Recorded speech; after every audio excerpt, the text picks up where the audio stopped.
एक दिवसीय मयूरभंज गस्तरे आसी पहुंची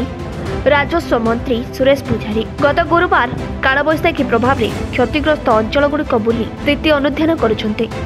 सांगरे अछन्ते राज्य सरकार नगर उन्नयन मंत्री कृष्णचंद्र महापात्र। मंत्री श्रीजुक्त पूजारी भुवनेश्वर हेलिकप्टर जोगे आसी 10:30 बांगिरीपोषी मिनी स्टाडियम ठारे अवतरण करछन्ते। 10:40 सड़क पथरे क्षतिग्रस्त गाँ गुड़िक जाई स्थिति अनुध्यान करने पर 11:10 बांगिरीपोषी विशोई ब्लॉक अभिमुखे बाहर 11:45 विशोई ब्लॉक पहुंची क्षतिग्रस्त गाँ गुड़िक स्थिति अनुध्यान करेंगे। दिन 1 ब्लॉक परिसर प्रशासनिक अधिकारी आलोचना पर 2 भुवनेश्वर अभिमुखे यात्रा करेंगे। जो दिन संध्यार घटना से दिन ही विधानसभा चली किंतु आमर क्षतिग्रस्त अंचल जो मैंने विधायक थे से आम स्पॉट को जावाई और लोकों सागर रही लोक समस्या शुणापी पठेलु और माननीय मंत्री गतकाली आसिक ये जगह क्षति आकलन मोटामोटी कर मोर भी आसबार था किंतु खाली वर्षा थी कारण हेलिकप्टर टेकअप कलानी किंतु कलेक्टर एवं बाकी अधिकारी मान सागर आम भिसी मध्यम कथबार्ता करूँ। रिपोर्ट मो पाखक प्राथमिक रिपोर्ट पड़ी मो कलेक्टर को कही मत प्राथमिक रिपोर्ट पठे दि चूड़ांत रिपोर्ट पर समय लगे किंतु शीघ्र जदि पैसा न मिल ताले लोकंर घर मरामती हो पार ना परीक्षा समय अच्छी छुआ मैंने पाठ पढ़े पुणी परीक्षा देवे तेणु काली संध्यारे कलेक्टर क्षयक्षतिर प्राथमिक रिपोर्ट मो हस्तगत हो 2 दिन पॉलिथिन आवंटन किंतु एबे पर्याप्त पॉलिथिन पहुंची गलानी। आज जो जगह पाई ना कि जो जगह कम पाई से पॉलिथिन आज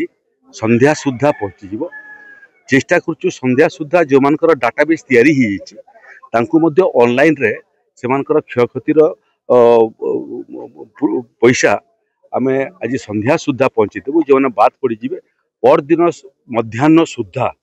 जिते लोक क्षयक्षति होती ये अदिनिया वर्षा एवं पवन एवं करका बार समस्त क्षतिपूरण राशि से पाखु पहुंची आज मुझे ये परिस्थिति देखापी संगीन परिस्थिति जो मान एजबेस्टस घर अच्छी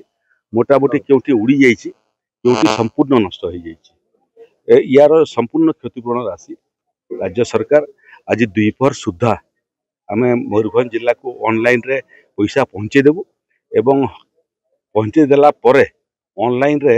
जो मान डाटाबेस तैयारी आधार कार्ड लिंक होकर से ऑनलाइन रे पैसा पहुँची जीवो। जदि से भाया किए थी जार आधार कार्ड रे समस्या थी ताकू केस पहुँचापी आम जिला प्रशासन को निर्देश देचु। देखो ये प्राकृतिक विपर्य कहारी हाथ में नहीं आम पूर्व अनुमान लगे 7 दिन पर्यंत ओडिशार विभिन्न जगार करका माड़ हम पवन बोहब एवं वर्षा हेब इथिरे जो जो आकलन कराइला से क्रम जिला प्रशासन पूरा मयूरभंज जिला प्रस्तुत थे विशोई हो कि बांगिरीपोषी हो ये निर्दिष्ट जगह नुह संपूर्ण जिला प्रस्तुत थे एवं आवश्यक सामग्री सब सब जिलार तहसिल मान ब्लॉक मान पहुँचे दिखाई जो ये 2टा ब्लॉक क्षतिग्रस्त है बाकी जगह आम विद्र कलु बालेश्वर पॉलिथिन विद्र कर प्रदेश काली पॉलिथिन आसिक पहुँची जाइए तेणु प्राकृतिक विपर्य क्या पाखे हाथ में नहीं किंतु प्राकृतिक विपर्य को आमर जहाँ शक्ति सामर्थ्य भगवान देते नहीं आम सामना करने को ही पड़ो। रोषई खाद्य चली जिते दिन पर्यंत लोक रिलीफ सेंटर रही चाहिए जिते दिन पर्यंत से दिन पर्यंत रोषई खाद्यर व्यवस्था से जो मैंने रिलीफ सेंटर न रही घरे रे से ड्राए राशन जिला प्रशासन व्यवस्था कर तो गोटे मानवीय दृष्टिकोण प्राकृतिक विपर्य समय जहाँ जहाँ आवश्यकता अच्छी ये सरकार सब आवश्यकता को लोक पूर्ति कर संवेदनशीलतार सहित पूर्ति कर पुणी ये हेलस्टॉर्म हवा आगु जो परिस्थिति थिला से परिस्थिति को पुणी थे पहुंचे नहीं यहीटा बहुत मोर जीवन सारा तो इतने पड़ेगा केबे बन्या केबे बात्या केबे मरुड़ी जीवन सारा रिलीफ काम ही ସ୍वेच्छासेवी भाव में पड़गला आज गुरुदायित्व राजस्व और विपर्य परिचालना मंत्री भाव में देखु 8 मास है सरकार को बन्या सामना कलु आम सरकार हो से मालकानगिरी बन्या है परवर्ती वर्ष में मयूरभंज बन्या है झारखंड रू पानी आसिक बालेश्वर में बन्या है दाना बात्या आसला अदिनिया मेघर क्षति क्षयक्षति है यहाँ तो प्राकृतिक विपर्यर स्थायी एड्रेस उड़ीसा हो जाइए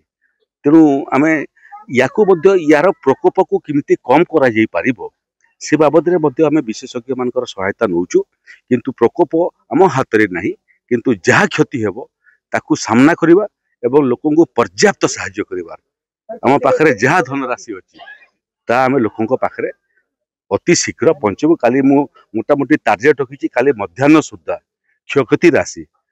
जो माने क्षतिग्रस्त होती सरकार पहुंचे। घूर्णिझड़ प्रभावित अंचल में बुली लोकों सह आलोचना करिसेंती एवं दुख समय राज्य सरकार सांगरे रहितबा मंत्री कहिसेंती। विपर्य परिचालन विभाग पक्षरु समस्त प्रकार साहाय्य करबाकू देले प्रतिश्रुति। Sanjay Kumar Sarang report Utkal mail TV.